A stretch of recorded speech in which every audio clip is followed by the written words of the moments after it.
கட்டின மனைவியே அவளோட உரிமை இல்லாம தொடக்கூடாதுன்னு போட்டிருக்கிற நம்ம சட்டம். ஒரு குழந்தைய கற்பழிச்சு கொண்டிருக்காங்க. இதுக்கு எவ்வளவு கொடுமையான தண்டனை கொடுக்கணும். ஆனா ஏன் நம்ம நாட்டுல அவ்வளவு பெரிய தண்டனை வரல தெரியல. இதை பேசுறாங்க, அரசியல் பேசுறாங்க, அது பேசுறாங்க, சமூக இதெல்லாம் பேசுறாங்க.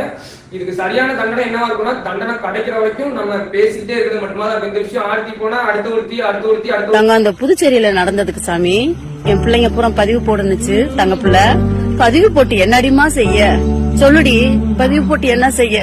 நேத்துதான் ஒருத்தி பிள்ளைய பத்து போட்டு போயிட்டான்னு அந்த பிள்ளைக்காக வேண்டி அழுது தீர்த்து முடியல சாமி. இப்ப மீண்டும் ஒரு 9 வயசு குழந்தைக்காக வேண்டி மீண்டும் அழுகுற சூழ்நிலையாத்தான் இருக்கு. ஏற்கனவே ஒரு பதிவு போட்டிருக்கேன், பெண்ணா பிறக்க கூடாது, அடுத்த ஜென்மத்துல மண்ணா பிறக்கணும் அப்படின்னு.